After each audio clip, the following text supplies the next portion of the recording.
Mais ils peuvent rester pour combien de temps? Dans le court séjour. Ça veut dire que... Et puis n'oubliez pas que ça va être suivi au cas par cas. Donc, ne me demandez pas de vous donner une réponse précise alors que ça peut concerner des cas différents. Parce que je présume que ce ne sera pas des personnes qui n'auront qu'une seule nationalité et chaque pays aura sa spécificité. Mais ici, il faut simplement rassurer les uns les autres que nous avons répondu à une requête du gouvernement américain. Nous avons pris les précautions il faut pour nous assurer que ces personnes qui vont arriver ici ne posent pas un problème de sécurité, ne posent pas non plus un problème de charge pour le gouvernement. Et donc, il faut considérer que toutes ces dispositions ont été bien prises. Quelle était la motivation du gouvernement congolais pour pouvoir donner une réponse favorable à la demande des Américains? Des deux, qu'est-ce que les pays gagnent? La RDC gagne quoi derrière cette Non, je crois qu'il ne faut pas toujours aller dans une forme de calcul mercantile. Mais ce sont les intérêts. Entre les pays, ce sont les intérêts. Ça veut dire que ceux qui faut token en termes d'intérêt, nous, on a toujours eu des intérêts avec les Américains, ça veut dire que nous sommes dans un processus bilatéral. Mais ce n'est pas un chèque en blanc. Comment? Ce n'est pas un chèque en blanc pour les Américains, du fait qu'on a déjà eu des accords, nous sommes déjà en bon terme. Donc le reste, à n'importe quel moment, les chèques en blanc, ils peuvent remplir. Et puis, non, pas du tout. Ce n'est pas un chèque en blanc, d'autant plus que Bisso, même Naba Oyo Bakoya Awa, Bao Nyon Sobakota territoire à RDC, ça veut dire que nous, on aura approuvé. On aura approuvé après un examen minutieux de chacun des cas. Donc ici, c'est pour dire simplement ceci. Bisso, dans les cas de nos rapports diplomatiques, on a été sollicité, y compris pour des besoins humanitaires. On a donné une réponse favorable à la requête du gouvernement américain. Maintenant, il faut attendre que les processus se mettent en place. Nous pourrons venir à intervalles réguliers, vous faire le point. Mais ce que les gens doivent savoir, c'est que ces gens-là seront en transit, ils ne seront pas là pour s'installer. Ce que les gens doivent savoir aussi, c'est que les trésors publics ne dépensera pas un seul dollar. Mais qu'est-ce que nous allons gagner? Vous créez un couloir humanitaire pour que le pays ne gagne rien. Vous voulez juste déposer des actes de générosité, ça veut dire vous voulez faire de l'apostolat sans que le pays ait gagné. Il n'y a pas d'action sans intérêt. Non, l'action, si ce qu'on le dit, action sans intérêt, mais ça peut nous permettre de gagner un renforcement de notre relation avec les Américains, par exemple. Mais ne parlez pas comme si il fallait qu'au Saka prix. Ça veut dire mon tel, prix tel. Donc en termes d'argent, le pays ne gagnera rien. C'est ce que vous voulez nous dire. Par exemple, là, il séjourne à RDC une ministre belge, la ministre belge de l'immigration, qui est venue parler en tout cas, gouvernement de la RDC. Nous avons déjà plus de 2500 cas. Il y a des Congolais qui sont demandeurs d'asile. En tout cas, nous voulons voir avec vous comment vous faites que pour éviter ça veut dire que ces questions-là, c'est des questions qui touchent à l'humanitaire. Parce que Yosa Congolais, on dit que par exemple, si on doit refouler un compatriote, simplement parce que papier n'est irrégulier, par le passé.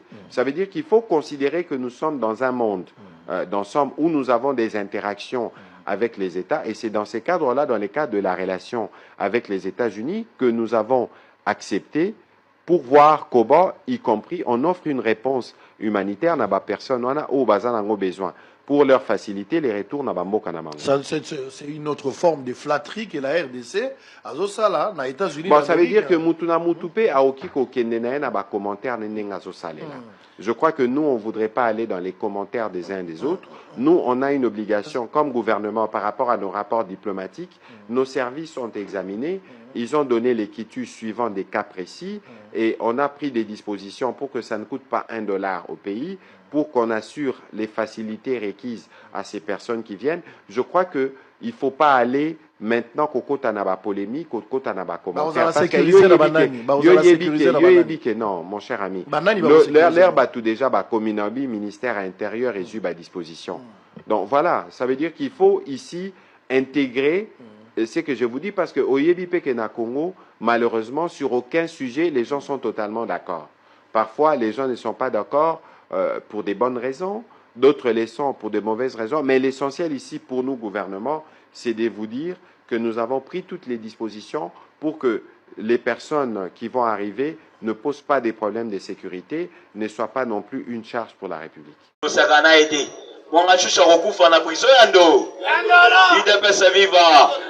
mon était puissant. Diriger le monde. mais c'est coltant. Mais Facha Yebaki a une carte.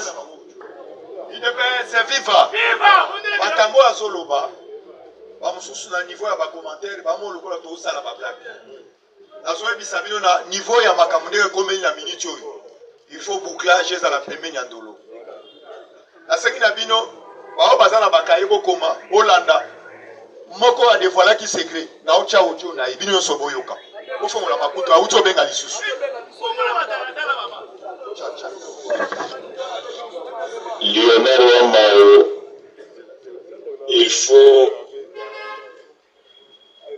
kuikala batala manyimbuka lengebu, sinon pas bantoa baka balukutu dia hula buka lengebu kubianza bumudi bumvugado babatu heshani bumudi ka okto na po ya bralima wana na pembeni wana ezali na guest house. Guest house wana ebongi bozala nango contrôle. Nazali na ba information ya sir. Ya bato bazali na kati ya kosala opération wana. Na guest house wana il faut bato ba service de renseignement balandela ka ke guest house wana na pembeni ya pont ya Bralima. Ezali na papa moko azali kobengama na kombo ya Ntela. Soki batuni kaka papa Ntela bayebi ye bien, bayebi ye mingi na bisika wana na kote ya ndolo wana. Balandela papa wana yende moto azali na kati ya kosala ba opération ba renseignement nyonso ya banguna na biso po basala po ba pénétrer na prison. Papa wana moto azali kopesa ba information na banguna na biso. Ezali na lopango moko batekaka ba mituka na pembeni ya Bralima wana. Ezali na hotel moko ezali kaka na pembeni wana. Bolandela ba service landela na ba hotel wana. Voilà. Ezali na école moko ekangama na école moko ya ba italien. École italien. Kaka na pembeni ya prison ya ndolo wana. Ezali na lopango moko ekangami na école italien wana. Kaka mapango ekangami na école italien wana balandela na kati ya mapango wana bien. Bozala prudent. Ezali na buildingo tobengaka ya Onatra. Kaka na ndolo wana na pembeni ya prison ya ndolo wana. Buildingo wana il faut balandela ki na kati ya building wana ya Onatra en face ya ndolo. Ezali na moto moko azali kobengama na kombo ya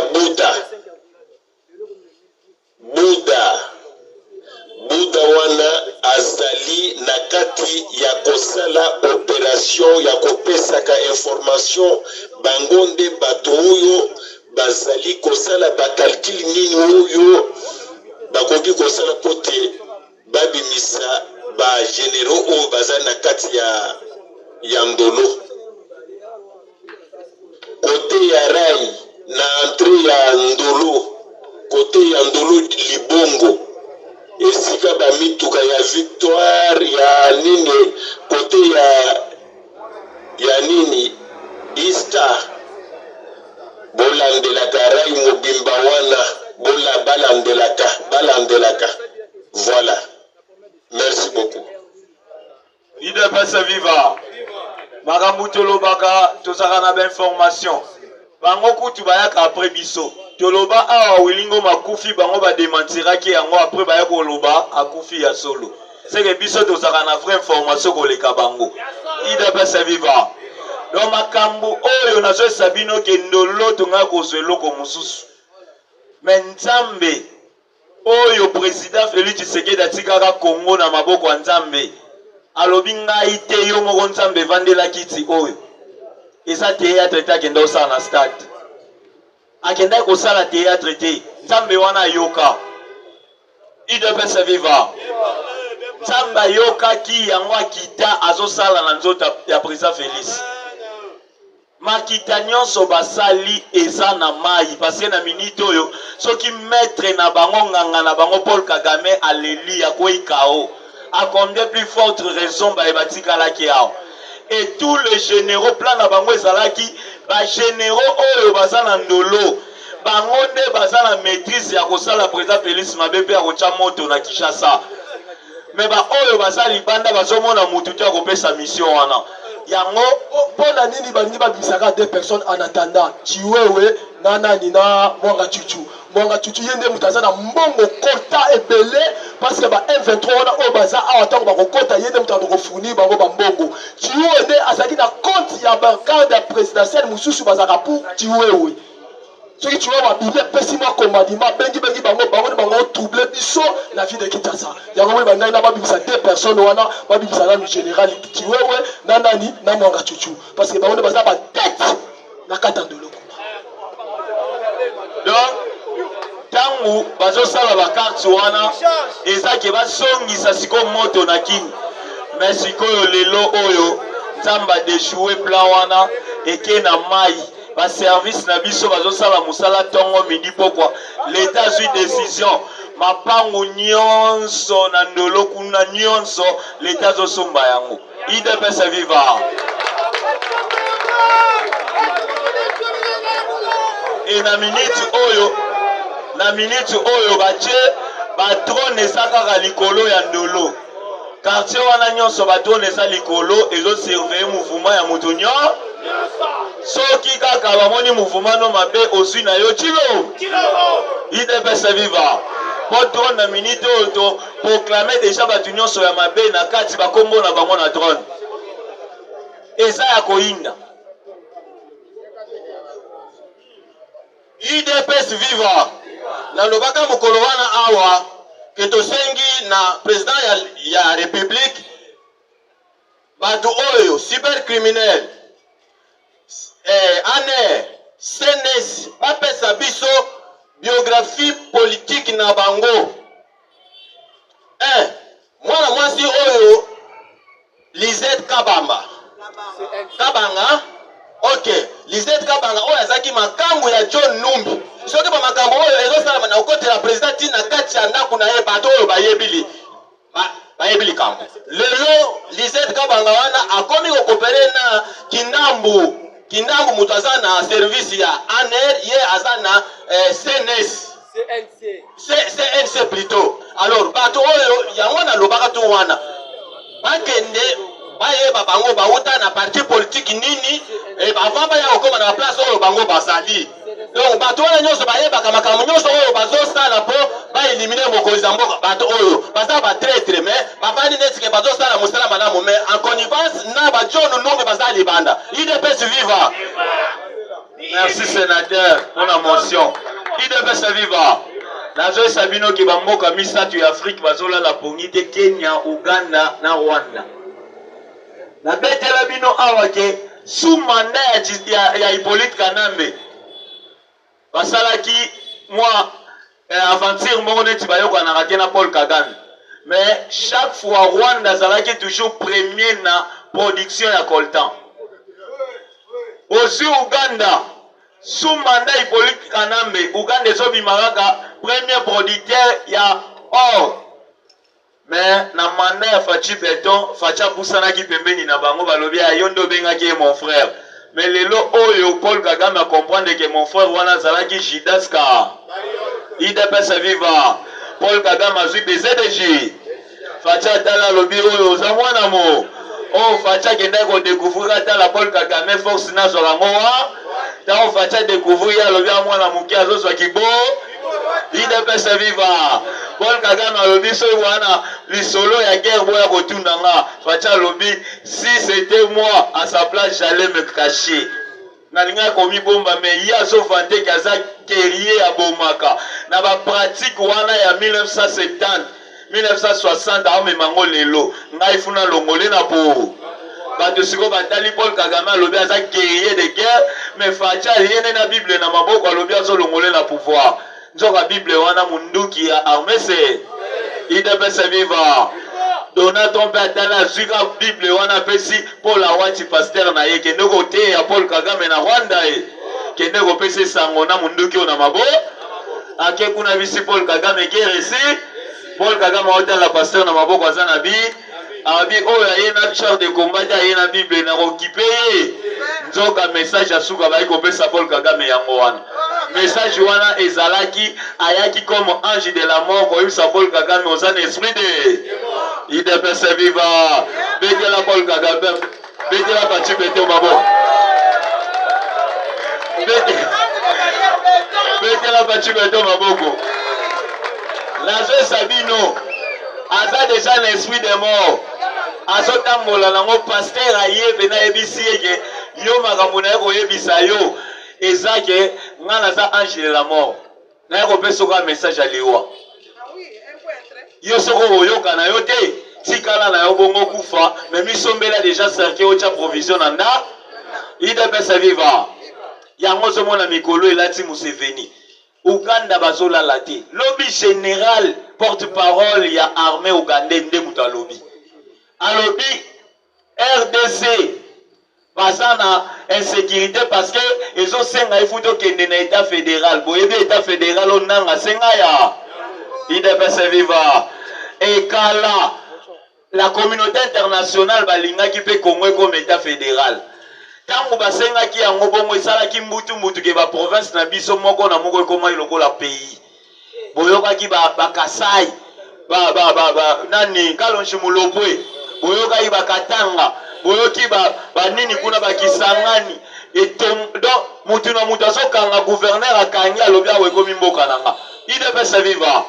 Or c'était ezaki manière ya kokabola mboka na biso mais comme esprit oyo ya mfumu kimbango alobaki tobomba se lubumbansi tobomba se ya mabele na biso ezala kaka mo yango Fachi beto aya alobi fu papa kimbango totombe uleliko yebe mfumu kimbango atala alobi ata avion wana ekangami 3 jours likolonga mongo na oya na liputa na bombi avion wana maka soki kokoya na koyamba ya batorche pelaka te Facha kitaka te batala boye wana na kamba na terre très saint biso nyonso ozala musulman ozala nani catholique soko nyati mabela kongo na kamba betela Fachi beto maboko